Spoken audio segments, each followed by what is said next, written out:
Winter's closing in, and not every motorcycle brand will make it through.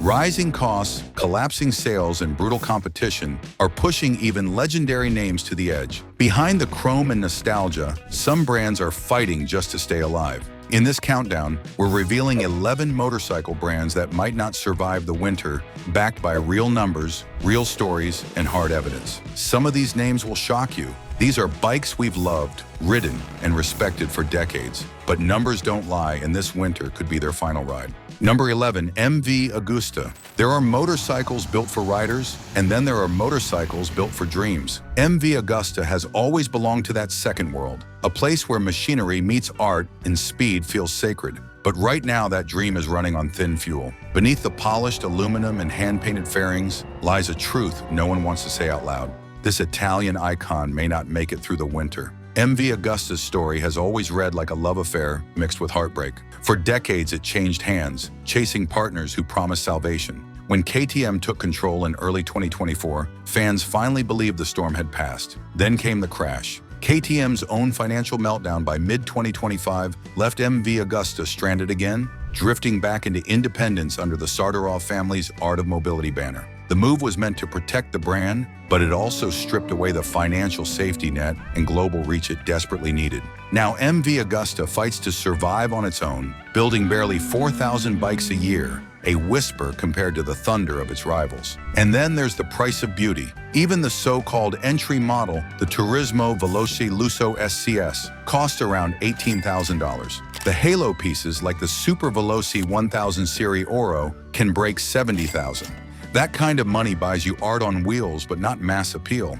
Used models hover between $5,000 and $12,000, their resale value fading faster than their paint can shine. MV Agusta's catalog remains stunning but narrow, high-performance exotics meant for collectors more than commuters. Without affordable models or a strong dealer network in America, their reach is shrinking by the season. Passion alone can't keep the doors open. So here stands MV Agusta, proud, fragile, and cold to the touch. A masterpiece in a snowstorm. Maybe spring will save it, or maybe this is the last sunset for Italy's most beautiful ghost. MV Agusta shows that beauty can survive anything except the weight of its own perfection. Its machines are breathtaking, but when style overshadows stability, cracks start to form beneath the paint. And if you think MV Agusta's troubles are bad, wait until you see another Italian name that traded soul for survival and may not have realized what it lost in the process. This next one is a brand that found new life overseas, but still can't escape its own shadow. Number 10, Benelli. Benelli. The name alone still sounds like opera on two wheels. Born from Italian passion, raised on racing pride, and remembered for that unmistakable growl. But beneath that familiar badge lies a company fighting a battle most riders never see. A brand that might not make it through this winter. On paper, Benelli should be thriving. It has heritage, it has style, and it has the global reach of its Chinese parent, the Qianjiang Group. But the numbers tell a colder story. Legal filings in Italy show Benelli buried in disputes over unpaid debts, including one that pushed the company toward bankruptcy hearings by mid-2025. The parent company claims everything is under control, yet whispers from Europe suggest liabilities near the €1 million mark, not catastrophic for a giant, but crushing for a boutique brand trying to stand on its own. Financial strain is only half the problem. The market has moved on, and Benelli's lineup sits awkwardly between budget commuters and premium performers. In America, the Leoncino 800 runs about $8,200, not outrageous. But riders in that range often lean toward proven Japanese reliability. Meanwhile, used Benellis are slipping fast in value, with smaller models selling around $2,400 and mid-weights around $5,000. That hurts confidence, and once a brand loses that, it's hard to win it back. Benelli is now betting big on small, focusing on compact engines and emerging markets to keep the assembly lines turning. But without a stronger dealer network or a clear identity, even that strategy feels like a temporary fix. Passion can ignite a spark, but it takes stability to keep the fire burning. So as winter closes in, Benelli stands at a crossroads, proud, talented, but dangerously thin on warmth. Can an Italian heart keep beating inside a Chinese shell, or will this be another great name frozen in time? Benelli's story is a warning. When a brand's heartbeat moves too far from home, something gets lost in translation. Cheap prices can't always buy lasting trust.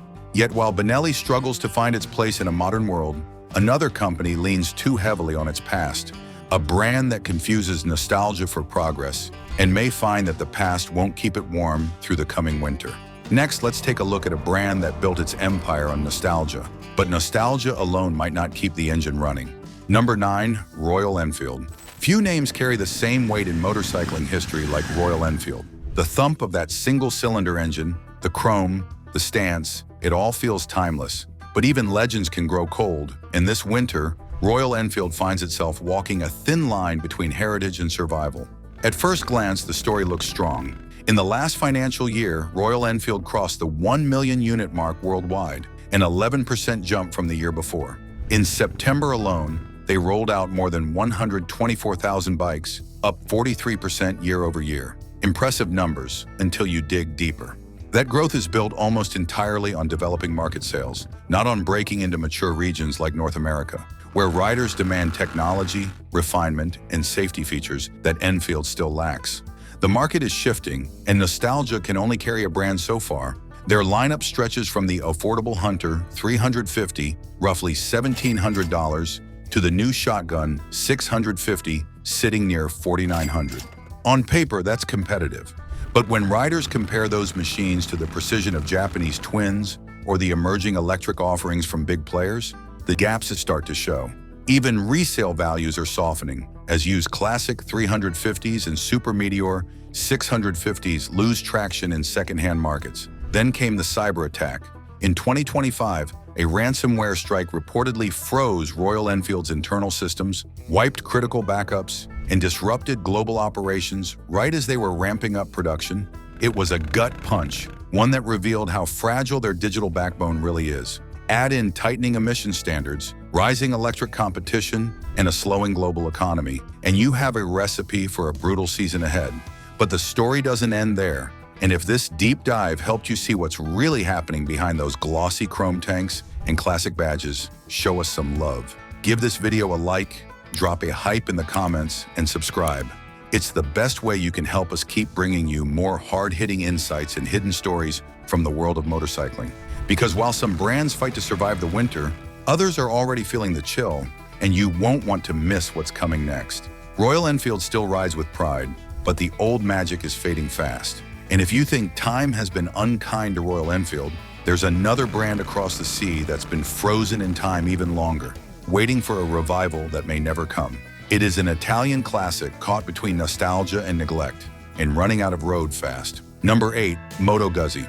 Some brands feel like old friends, familiar, dignified, and quietly enduring. Moto Guzzi is one of them. Born on the shores of Lake Como more than a century ago, this Italian icon built its legend on engineering character and unmistakable style. But time has grown cold, and this winter may be the toughest yet. The numbers tell the story. The new V100 Mandello starts around $16,450, with the higher spec S version only a few hundred more. Those prices keep Moto Guzzi in premium territory, but resale values are sliding fast. Used V7850s now list for roughly $5,000 in the States, a steep drop that hints at shrinking demand and fading confidence. For a brand built on loyalty, that's a warning light. Moto Guzzi has tried to stay relevant with adaptive aerodynamics, cleaner engines, and modern styling. Yet its challenges go deeper than design.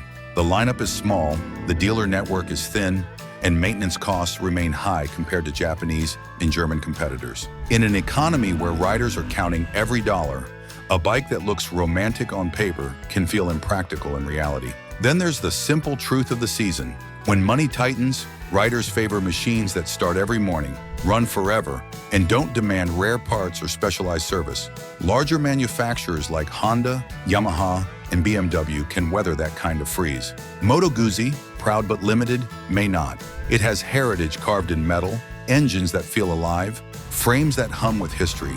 Yet that same history can weigh heavy. The world is racing toward innovation, and nostalgia can't always keep pace. Across the sea, a Japanese giant once famous for relentless progress now faces its own winter chill, not from age but from hesitation. Number 7, Suzuki. For decades, Suzuki stood as one of the untouchables, a pillar of Japanese precision and endurance. From From the thunderous GSX-R to the dirt-slinging RMZ, Suzuki earned its place among giants. It was the brand of speed, reliability, and no-nonsense power, the kind of company riders trusted without hesitation. But this winter, that legacy faces its hardest test yet. The numbers tell a sobering story. In the first quarter of fiscal 2025, Suzuki's revenues slipped by about 4%, with operating profits falling even further. The company projects a mild recovery later in the year, but that optimism hides a troubling pattern: shrinking margins and slow adaptation in an industry that rewards bold moves, not hesitation. Globally, Suzuki still moved around 3.2 million motorcycles in fiscal 2024, with strong showings in India and Latin America. But production back home in Japan declined by roughly 1.5%, and in mature markets like Europe and the United States, growth has all but stalled. Even the surge in Indian sales, up an impressive 37% in September, is largely tied to short-term festival demand, a sugar rush that fades quickly once the celebrations end. And here's the heart of the issue. Suzuki's lineup feels quiet. Instead of headline-grabbing innovation, we're seeing mild refreshes, new paint, small tweaks, the same story told again. While Honda, Yamaha, and Kawasaki experiment with electrification, adaptive safety tech, and cutting-edge connectivity, Suzuki clings to familiarity. Yes, they still offer a wide range, from the affordable commuters to the mighty Hayabusa, but their identity has blurred. They're no longer the budget warrior, nor are they the fearless innovator they once were. In the used market, depreciation is creeping up, and the buzz surrounding new releases has dulled. Suzuki remains dependable, the workhorse of the road, but in an era driven by vision and excitement, reliability alone isn't enough. The motorcycle world is shifting fast, and Suzuki risks becoming the brand left standing still as the competition races ahead. So while Suzuki battles through this long, cold winter, another name from across the same sea is stoking its engines, burning hotter, louder, and with far more fire.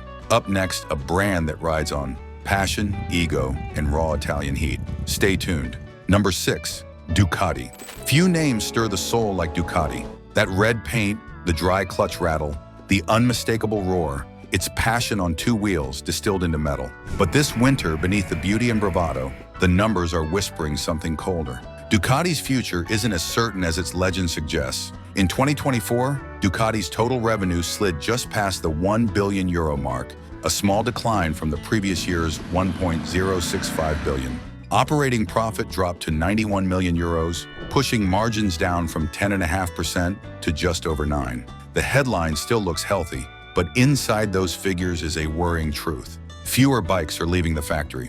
Global sales fell from 58,224 units to 54,495. That's not growth, that's a contraction. Ducati's strategy has always been to stay exclusive, to build desire through scarcity. But in a market being reshaped by electric powertrains, connected tech, and value-driven riders, exclusivity can start to feel like isolation. The brand's strength in Europe is solid, but sales in China and other key markets are softening fast, a troubling sign for a company that needs global momentum. Prices remain firmly premium. The Deserts starts around $17,995, while top-shelf models like the Multistrada VD4 Rally climb well past $20,000. Used values vary. A 2021 Scrambler Desert Sled might fetch around $10,400, while an older superbike like the 2007 1098S hovers under $9,000. Those numbers keep Ducati aspirational, but also out of reach for many riders. Ducati is still beautiful, still powerful, still pure, but beauty alone doesn't guarantee survival in a market that's evolving faster than ever. It burns bright with speed and style, every line, every sound, pure Italian emotion. Yet flames that bright demand constant fuel, and when luxury meets limitation, even the strongest fire risks fading. But if Ducati risks burning out, the next brand already has, reborn from the ashes, only to face the cold once again. We head now to Britain, where a legend's second chance may be its last. Number 5, Norton Motorcycles. When riders talk about British motorcycles, one name always rises to the surface: Norton. For more than a century, this name has represented speed, craftsmanship, and that unmistakable spirit of rebellion wrapped in polished chrome. From the dusty racetracks of the 1950s to the roaring streets of modern London, Norton has always stood for the soul of British motorcycling, but today that once mighty legend stands on the very edge of survival, facing a long, bitter winter that shows no mercy for nostalgia or sentiment. The numbers tell a painful story. For the fiscal year ending in March of 2025, Norton Motorcycles recorded a pre-tax loss of nearly £37 million, adding to a staggering total of more than $100 million in accumulated losses since TVS Motor Company stepped in to rescue the brand back in 2020. Revenue, which had shown a faint upward flicker, has now slipped from about £3.9 million to just £3.4 million. That is not merely a slowdown, that is a warning flare burning red against a dark sky. To their credit, TVS has not abandoned ship. The company has poured nearly £160 million into Norton since the acquisition, rebuilding facilities, designing new platforms, and hiring engineers who still believe in the dream of British power and pride.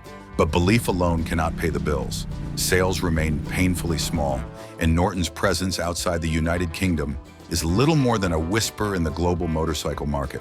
Their current lineup stays narrow and premium, anchored by the Commando 961, a stunning piece of metal that sells in Britain for roughly £14,000 to £18,000, a price suited for boutique enthusiasts rather than mainstream riders. On the used market, older Nortons trade anywhere from £2,500 for worn classics to around £13,000 for pristine modern examples. Loyal fans still exist, but that core is aging and limited, and growth beyond collectors has stalled. TVS promises a comeback, 6 new models by 2027, aimed at reaching fresh markets and younger riders. It is a bold and ambitious vision, but the clock is ticking. Facing giants like Royal Enfield, Triumph, and a flood of competitive Asian brands will test every part of Norton's fragile revival plan. Norton once rose from the ashes, promising the rebirth of British excellence. But rebuilding trust is harder than rebuilding bikes, and every misstep makes the cold feel closer. And if Norton's struggle comes from a haunted past, the next brand's downfall comes from racing too far into the future, before the world was ready to follow. And now, as winter closes in, let's turn to a company that once promised the future of motorcycling, yet finds itself struggling simply to survive the present. Number 4, Zero Motorcycles. A decade ago, Zero Motorcycles looked like the future. The California startup built quiet rockets, fast, clean, and decades ahead of the curve. For a while, it seemed unstoppable, the electric brand that would change everything. But the future doesn't always unfold the way you expect. And today, Zero faces a storm that could end its ride altogether. On paper, Zero still shines. Some of its models can travel more than 220 miles on a single charge, reach top speeds above 120 miles per hour, and recharge faster than ever. The problem isn't performance, it's price. A new 2025 Zero S lists around $14,995, while the SR/S and SR/F push between $20,000 and $24,000. Even used 2022 models rarely dip below $8,000 or $10,000. That's a hard sell when battery technology evolves faster than resale value can keep up. Then there's the market itself. Electric motorcycles are still a small slice of the PIE, and it's an expensive slice. Even Harley-Davidson's Livewire division sells fewer than 700 units per year and burns cash with everyone. Zero doesn't have a corporate giant behind it. Instead, it survives through outside funding, $120 million raised across 2024 and 2025 just to keep development and operations running. That kind of reliance doesn't scream stability. Competition is tightening too. New electric brands from Asia and Europe are entering the field with cheaper batteries and stronger production pipelines. Add in stricter global regulations, limited charging networks, and lingering range anxiety, and Zero's early advantage starts to melt away.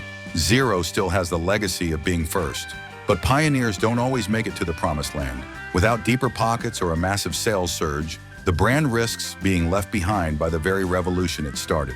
Zero sparked hope for electric motorcycling long before anyone else dared to try. Yet even pioneers can freeze, and high prices paired with limited range leave progress stuck halfway up the hill.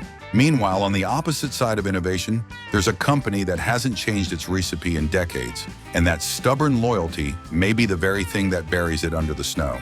Let's turn to the next maker still gripping yesterday, where steel, oil, and sidecars rumble on like it's 1943. Number 3. Ural motorcycles. If we're talking about motorcycles tough enough to face the coming winter, the Ural might not make your short list, and there's a good reason why. For decades, Ural has built its reputation on rugged sidecar rigs that can crawl through snowdrifts, ford icy rivers, and keep rolling where most bikes tap out. But that same identity may now be the weight pulling it down. Let's start with the facts. In the American market, the 2025 Ural CT starts around $17,499, while the premium Gear Up Sportsman Edition pushes close to $27,849.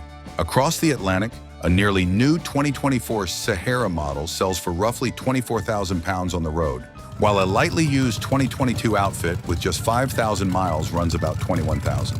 Even in countries like the Philippines, used Urals trade near 230,000 pesos, around $4,300. It's a niche, high-cost machine wherever you go.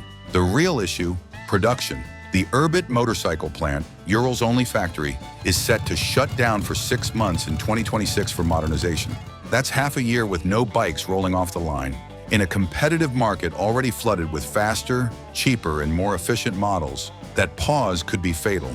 And while those sidecar rigs have a loyal following, they're not exactly modern solutions. Two-wheel drive capability sounds great until you factor in the handling quirks, the extra weight, and the specialized maintenance. Most riders chasing year-round practicality want simplicity, safety, and fuel economy, not the challenge of taming a heavy old-school rig in icy weather. Worse still, Ural's dependence on that single retro formula leaves it with nowhere to pivot. While the rest of the industry moves toward lightweight adventure bikes and electrified commuters, Ural doubles down on nostalgia.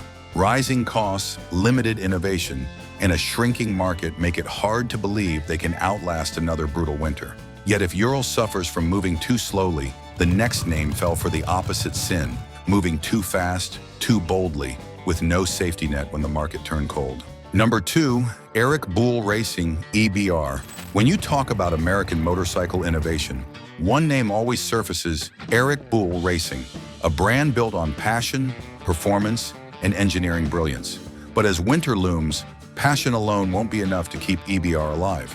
Despite its legendary roots and die-hard following, the company's track record and current market position reveal a brand skating on dangerously thin ice. Let's talk numbers first.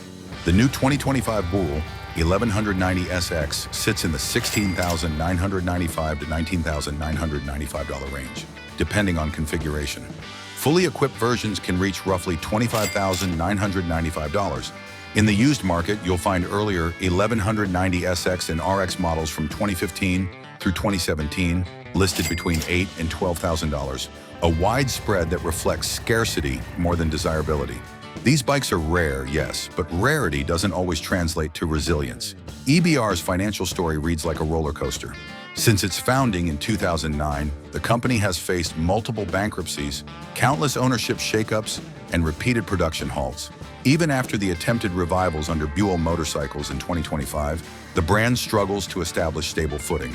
The highly anticipated Super Cruiser, priced around $25,900, generated buzz, but actual deliveries remain uncertain. Here's the bigger problem. EBR has no real safety net. Its limited dealer network, small-scale production, and lack of mainstream presence make it almost invisible outside niche circles. And when the winter riding season hits, when reliability, service access, and parts availability matter most, those weaknesses become fatal. Add to that EBR's image problem. After years of closures and relaunches, many riders no longer trust the brand's long-term commitment. No one wants to buy a motorcycle from a company that might vanish before the next oil change. In short, EBR's combination of high prices, shaky infrastructure, and uncertain future put it squarely in the danger zone. The talent is there, but the stability isn't. So as we edge toward the last name on this list, it's clear that legacy can carry a brand far, but never far enough. Heritage may warm the heart, yet it can't melt what's coming. The market's gone colder, the riders fewer, and even icons can freeze where they stand. So ask yourself, when the next winter hits, will legacy be enough to keep the engine alive? Stay tuned, because the final brand doesn't just risk fading away, it may be the one name no one expected to fall. We head now to Britain, where a legend's second chance may be its last. Number 1, Bimota. When the conversation turns to Italian motorcycle artistry, one name rises above the rest: Bimota.